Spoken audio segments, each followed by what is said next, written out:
भाजपची गरज संपली आता एकनाथ शिंदेच्या संदर्भातली, त्यांना आता त्याची गरज नाही. आणि मग गरज नसताना भाजपा कधीही कोणाला आपला मित्र मानत नाही, कोणालाही जवळ करीत नाही. मित्र हो, उद्धव ठाकरे यांची शिवसेना फोडून भाजपाच्या सोबत गेलेल्या एकनाथ शिंदे यांना मुंबई महापालिका निवडणुकीमध्ये जोरदार अशी आपटी खावी लागली. आकड्यांची गणित तर सगळी उद्धव ठाकरे यांच्या बाजूला गेलेलं दिसलं.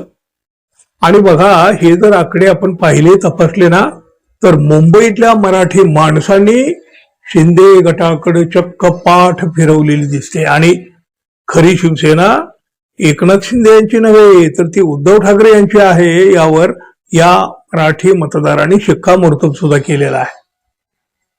नेहमी स्ट्राईक रेटच्या गप्पा मारतात एकनाथ शिंदे.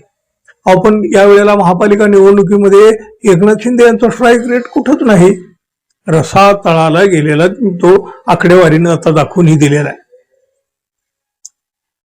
90 जागा लढवून त्यांना फक्त 29 जागा जिंकता आल्या. हो बघा, मतदानाची एकंदर आकडेवारी जर आपण पाहिली तर उद्धव ठाकरे हे सरस होते आणि या महापालिका निवडणुकीत सुद्धा तेच सरस राहिलेले आहेत.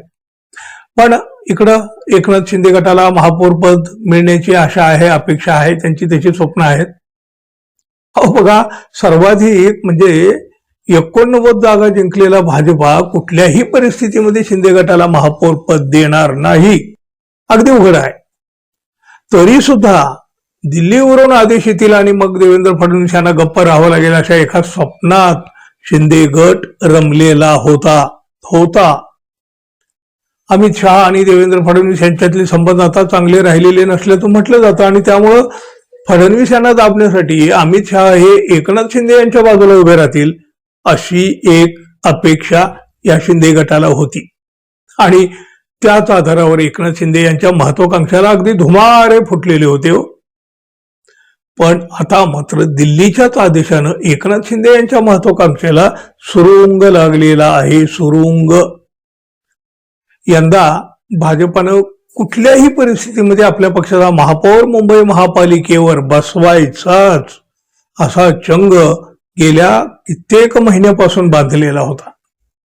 मात्र ऐनवेळी भाजपाला निवडणुकीमध्ये 89 जागा जिंकता आल्या आणि मग त्यामुळं 114चा बहुमताचा आकडा गाठण्यासाठी भारतीय जनता पक्षाला एकनाथ शिंदे यांच्या शिवसेनेच्या 29 नगरसेवकाची गरज लागणार आहे.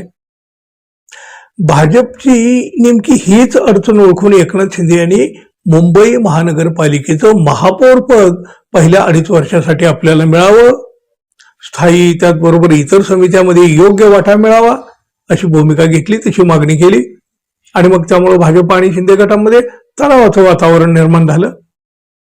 मुख्यमंत्री देवेंद्र फडणवीस यांना दिल्लीतील पक्षश्रेष्ठींनी एक महत्वाचा संदेश पाठवला आहे. त्यानुसार भाजप मुंबईच्या महापौराबाबत कोणतीही तडजोड करायला तयार नाही. मुंबई महापालिकेत भाजपानं अधिक जागा जिंकलेल्या आहेत. भाजप हा सगळ्यात मोठा पक्ष ठरलेला आहे. त्यामुळं मुंबईच्या महापौर पदावर आपलाच हक्क असल्याचं मित्र पक्षांना सांगा असा स्पष्ट संदेश भाजपाच्या दिल्लीतल्या नेतृत्वाने देवेंद्र फडणवीस यांना दिलेला आहे. भाजपला मोठ्या प्रतीक्षेनंतर मुंबई महापालिकेमध्ये एवढं निर्णायक आणि एवढं मोठं यश पहिल्यांदा मिळालेलं आहे. त्यामुळं महापौर पदावर भाजपाचाच हक्क कसा आहे ही भूमिका आपल्या मित्रपक्षांना मांडा, म्हणजे शिंदे गटासमोर मांडा. पण हे करताना कोणतीही कटुता येणार नाही याचीही दक्षता घ्या असं भाजपाच्या पक्ष नेतृत्वानं देवेंद्र फडणवीस यांना कळवल्याची माहिती आहे. सर्वाधिक जागा मिळून सुद्धा भाजपा महापालिकेतली सत्ता कशी सोडेल हो? म्हणजे 90 जागा लढवलेल्या असताना 29 जागा निवडून आलेल्या या शिंदे गटाला महापौर पद द्यायला भाजप तरी कशी तयार होईल? बघा, महत्वाकांक्षा असायला हवी, ती असतेही राजकारणात, तर ती अधिक प्रमाणात असते. असू द्या, महत्वाकांक्षा असण्याबद्दल वाद नाही, पण त्याला काही आधार तरी असायला हवा की नको? बघा, अपेक्षित तेवढ्या गरजे एवढ्या जागा नसताना सुद्धा एकदा त्यांना मुख्यमंत्रीपद दिलं. अर्थात त्यावेळेला भाजपाची खेळी वेगळी होती, पण एकदा दिलं म्हणून काय प्रत्येक वेळी तसंच घडत राहील असं नसतं. एकनाथ शिंदे यांनी सुद्धा हे ओळखून घ्यायला हवं. दिल्लीच्या आधारावरती उड्या मारित राहिले बघा. पण आता मात्र दिल्लीच्याच एका आदेशावर त्यांना चक्क गारद व्हावं लागलं, त्यांना थंड पडावं लागलं, बोलती बंद झाली त्यांची. अहो, निराधार असलेले त्यांच्या महत्वाकांक्षेला सुरुंग तर लागणारच. तरी बघा, ही तर सुरुवात आहे, सुरुवात. आगे आगे देखो होता है क्या. आगामी काळात भाजप शिंदे गटाची अवस्था यापेक्षा सुद्धा वाईट करू शकतो. भाजपची गरज संपली आता एकनाथ शिंदेच्या संदर्भातली. त्यांना आता त्याची गरज नाही.